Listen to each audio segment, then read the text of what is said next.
The emergency alert interrupted everything. I was halfway through eating dinner when the TV screen suddenly went black. At first, I thought the power went out, but the lights were still on.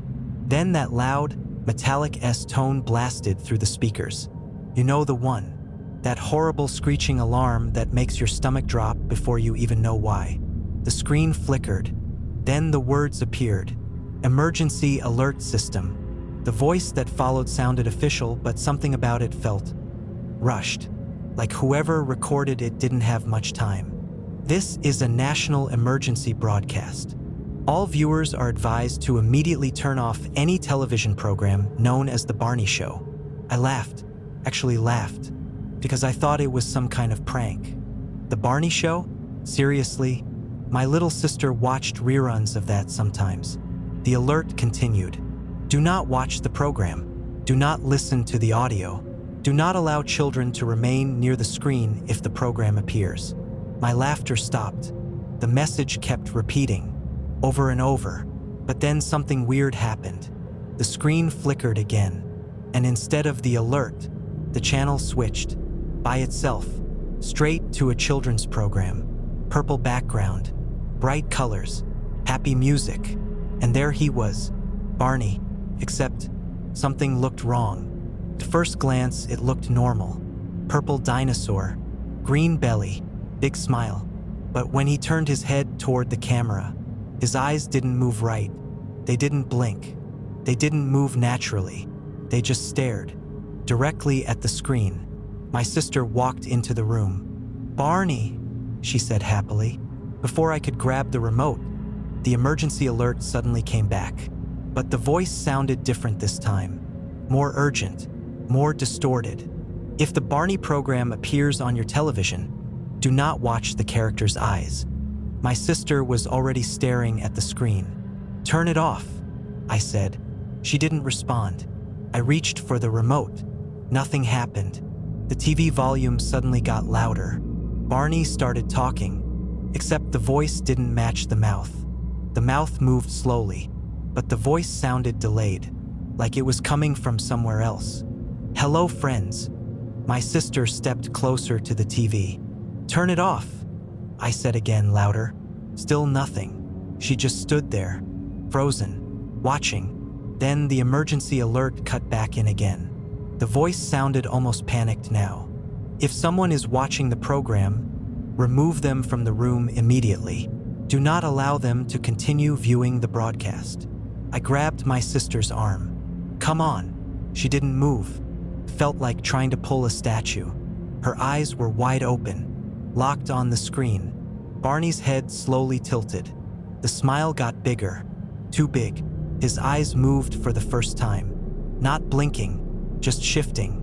Toward us, toward the camera. Then the voice on the emergency alert said something that made my stomach drop. "If the viewer begins smiling, it may already be too late."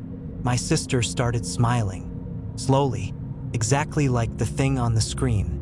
I grabbed the TV plug from the wall and yanked it out. The screen went black. The room went silent. My sister stopped smiling. She blinked a few times. "Why'd you turn it off?" she asked. Her voice sounded normal again. But when she turned her head toward me, I noticed something that made my chest tighten. She was still smiling, just a little, and on the black screen of the unplugged TV, I swear I could still see Barney, standing there, watching us, smiling. Couldn't sleep that night. Something about the way my sister smiled after the TV shut off felt wrong. Not creepy, not weird, just wrong, like it didn't belong on her face. She went to bed like nothing happened, but I kept thinking about what the emergency alert said. If the viewer begins smiling, it may already be too late. Around midnight, I grabbed my phone. If this was real, someone else had to be talking about it. I opened Reddit first. Nothing on the front page. But when I searched Barney emergency alert, a few posts showed up. Most of them were only minutes old.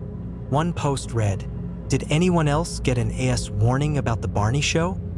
The comments were filling up fast. Someone replied, "Yeah, my kid was watching it and now she won't stop smiling." Another comment said, My brother started laughing at the TV and won't respond. Then another one. My daughter just grabbed a knife and said she wants to look like Barney. What do I do? My stomach dropped. I switched to Twitter.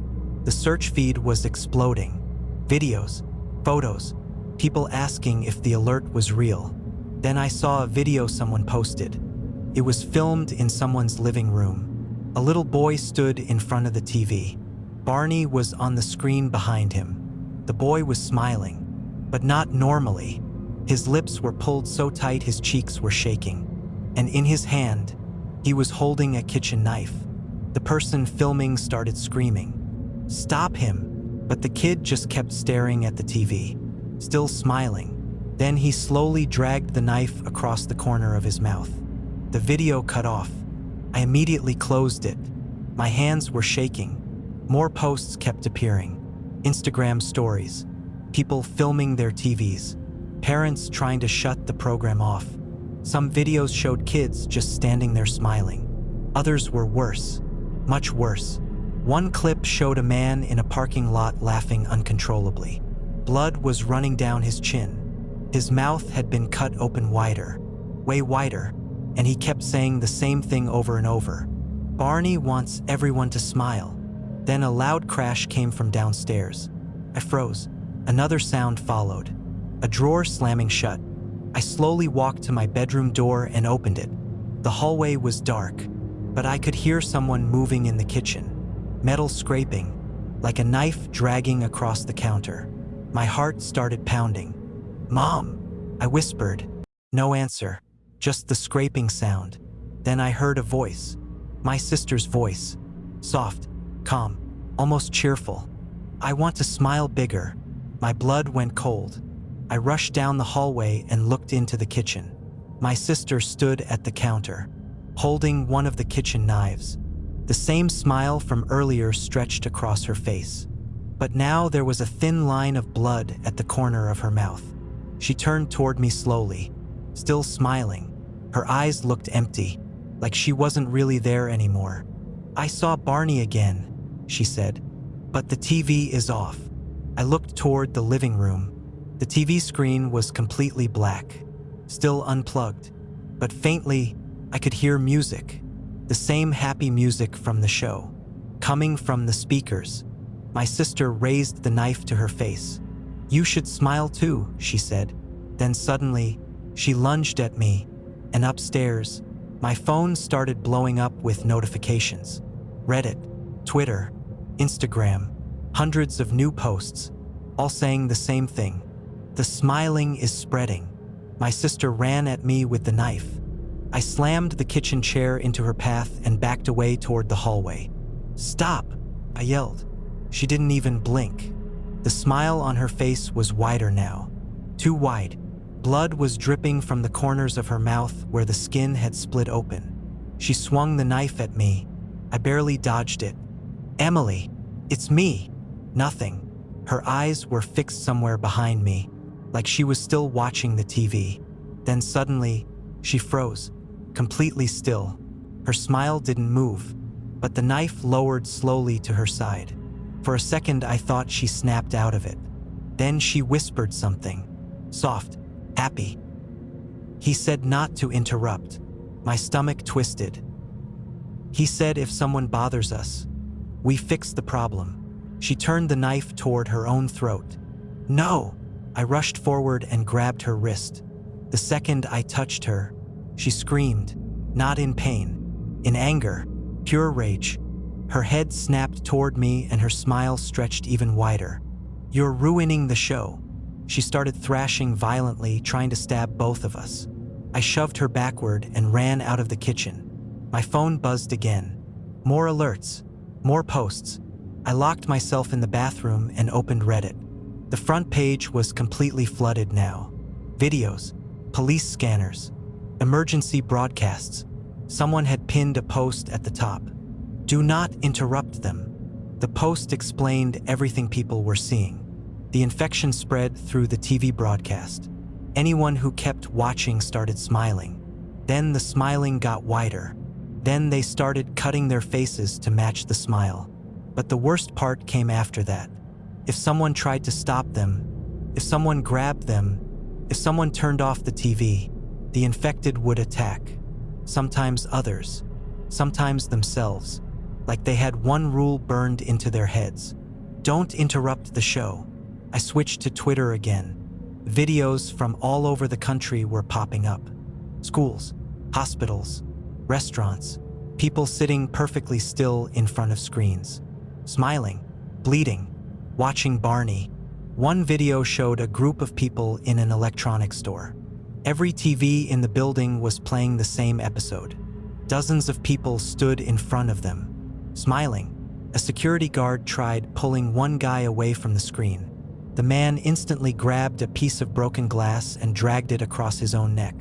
The guard started screaming. The camera dropped. The video ended. My hands were shaking. Another notification popped up.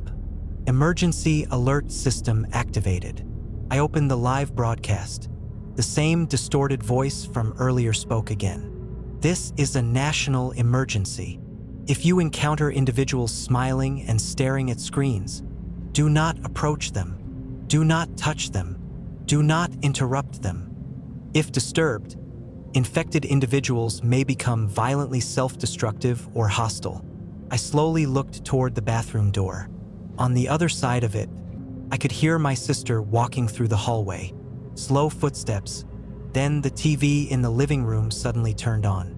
By itself, the Barney theme song started playing again. My sister stopped walking. The house went silent. Then I heard her laugh. A quiet, broken laugh. And she said something that made my blood run cold.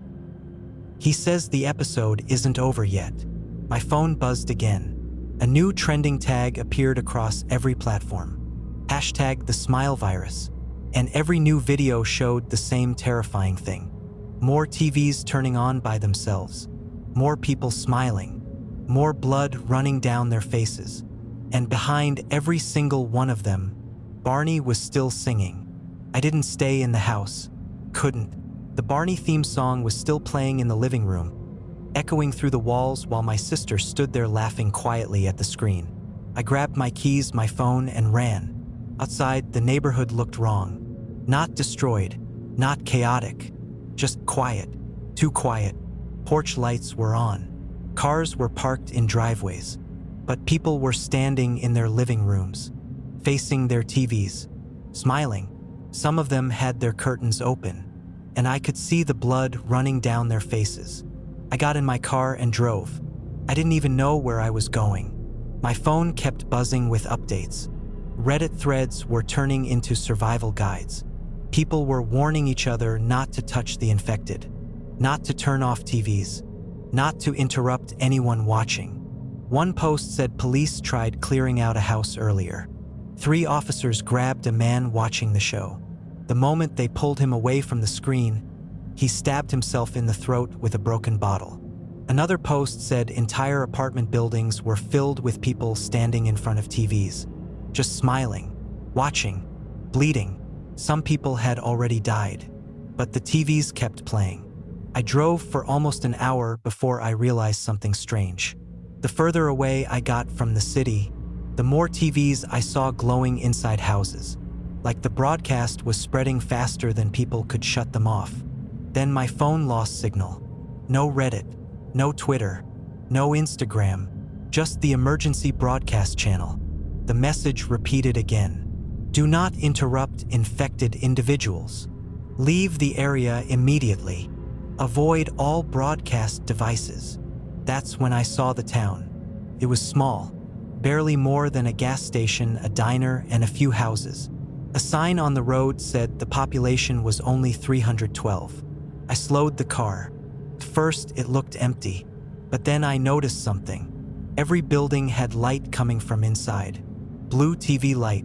I parked near the diner and stepped out slowly. The air smelled metallic, like blood. The diner door was open. Inside, 6 people sat at the counter, all of them smiling, all of them staring at a TV mounted on the wall. Their mouths were cut open wider than any smile should go. One woman had carved lines all the way into her cheeks. Blood had dried down her neck, but she didn't move. None of them did. They were completely still. Watching Barney, the episode playing on the screen looked normal. Kids laughing, bright colors, happy music. But the people watching it looked like something from a nightmare. Then the power flickered. The TV screen glitched for a second. Every single person in the diner twitched at the same time. Their smiles stretched tighter, like something was pulling their faces wider. The screen stabilized. The episode kept playing. They relaxed again, still smiling, still watching. I backed slowly out of the diner. Across the street, I saw another house. Inside the window, 3 people stood in the living room, all facing a TV, all smiling. One of them slowly lifted a knife and began dragging it across their own cheek. Not screaming, not reacting, just smiling while they did it. I turned away. My stomach felt like it was twisting inside my chest. Then suddenly, every TV in the town went black. At the exact same time, the diner went silent. The house across the street went dark. The blue glow disappeared everywhere. For 3 seconds, nothing happened. Then I heard movement inside the diner. Chairs scraping, footsteps, slow, unsteady footsteps. And behind me, dozens of doors in the town started opening. One by one, the infected were leaving their TVs, and the emergency alert on my phone activated again. But this time, the message was different. The broadcast has expanded. Do not allow infected individuals to approach you. They are no longer passive. I slowly turned around. People were stepping out of the diner, out of houses, out of the gas station. Their smiles were still carved into their faces. But now, they weren't looking at TVs anymore. They were looking at me. They were all staring at me. Every person in that town. Dozens of them, standing in the street under flickering porch lights with their carved smiles and blood-soaked shirts. And none of them were blinking. For a moment, nobody moved. Then one of them took a step. Just one. Slow, careful, like they were testing something. My brain finally snapped out of the shock. I ran. I jumped back into the car and slammed the door, locking it immediately. My hands were shaking so bad I dropped the keys twice before finally jamming them into the ignition. The engine roared to life. The moment the headlights lit up the street, the infected started moving. Not sprinting, not chasing, just walking toward the car. All of them, slowly, like they already knew I couldn't escape. I slammed the gas. The car lurched forward and sped down the empty road out of town. In the rearview mirror, I watched them disappear into darkness. But none of them ran after me. They just stood there, watching, still smiling. I drove for hours, through empty highways, through silent neighborhoods. Everywhere I passed, TVs glowed inside houses. Blue light in every window, people standing in front of them, smiling. Sometimes I saw someone outside, just standing on a porch, watching the road. My phone eventually picked up signal again. Reddit had collapsed. Threads were filled with people begging for help. Videos of families standing in front of televisions, cutting their faces open while children cried in the background. Twitter was worse. Live streams of entire apartment buildings filled with the same laughing Barney episode. Hospitals full. Police stations abandoned. The emergency broadcast had stopped explaining anything. Now it only repeated the same warning. Do not watch the program. Leave infected individuals undisturbed. This is a global event. I kept driving until sunrise. Then I pulled over on a hill overlooking a city. Chicago. Normally the skyline would be bright, moving, alive. But now, the entire city flickered with thousands of blue lights. TVs, every building glowing with the same color. Even from miles away, I could hear something faint through the wind. Laughter, the Barney theme song. I sat there in the car for a long time. My phone battery dropped to 2%. Before it died, one final emergency alert appeared. No explanation, no instructions, just one line. Containment failed. My phone shut off after that. The world went quiet, except for the distant music. I I stepped out of the car and looked down at the city again. Millions of people, watching, smiling, bleeding, and there was nothing left to stop it. No government, no warnings, no cure, just the broadcast, playing everywhere. I thought about going back, trying to help someone, trying to shut the TVs off, but I already knew what would happen. Anyone who interrupts them dies. Anyone who watches it becomes one of them. The road behind me was empty. The road ahead led deeper into the country, but it didn't matter anymore. The signal was everywhere. Eventually, every screen would play it. I sat on the hood of my car and watched the city flicker in the dark, watched the world burn itself alive through television screens. I didn't cry, I didn't scream, I just sat there, listening to the laughter echo across miles of empty highway, waiting for the moment someone, somewhere, turns on a TV near me. Because when that happens, I know exactly what I'll do. I'll watch, and then I'll smile.